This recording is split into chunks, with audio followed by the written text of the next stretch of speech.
morning, good morning, good morning. My name is Lou Ann and welcome to Blackberryrock Homestead. And I pray that you are having a very blessed day. I'm actually filming this in July, but this is part of March Candy Madness. So let's turn the camera around and let me show you what I'm making today. So the very first step is to turn on our broiler, which I got that going. I do have a pan that is lightly greased with cooking spray.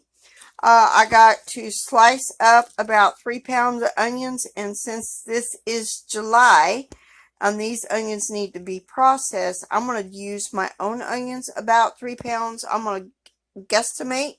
So I'm going to try to slice them up as much as I can, but they're going to be chopped up anyway, so I may just chop them up. I don't know. We'll just see how it goes. And then I will need to put them underneath the broiler to get them charred a little bit to my desire likeness or your desire likeness. So that's what I'm going to do first, and then I'll be right back. So for this recipe, this is the first thing. I got 2.5 pounds of thinly sliced pickling cucumbers. As you can tell, thinly sliced. Watch, I'm not very good at slicing.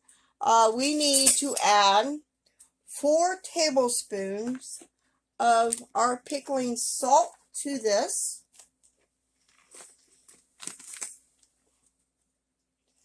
4 tablespoons, and of course my salt is chunky, which I did unchunk it. There's about 3. Let's call that 4. And then we need to toss these a little bit in this salt.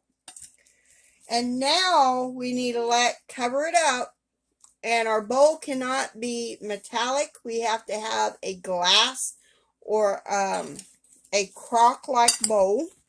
So now we need to cover this and let it stand for 3 hours before we go to our next step. So that is what I'm going to do. Let it stand for 3 hours and I'll be back for the next step. So it's been 8 hours since we've had our pickles here. Our lime mint freezer pickles in the fridge. Actually, it's been over 8 hours. It says to drain it and then reserve the liquid. But I am not going to drain. I'm going to kind of do it a different way. And it also says to put in half pints. Well, I don't have enough half pints to put this in there. I'm going to use my slotted spoon like that and drain the juice off it that way. There may be some pints, wide mouth pints. I'm going to put this in. We need to fill it up to 1 inch headspace and then pour the liquid over it and then leave a 1/2 inch headspace and then center our lids on, apply our bands, but we don't put our bands on there tight. And then after the pickles are frozen, we're supposed to adjust the bands to finger tight and store these in the freezer for 6 months. And then when we're getting ready to use these, we got to thaw them in the fridge and refrigerate after thawing and use within 3 weeks. So I'm going to go ahead and get that done. And then I'll show you the picture of the jars, what they look like before I put them in the freezer. I have to clean out and declutter some of the stuff that's in the freezer in order to put the jars in there. But hey, it's alright.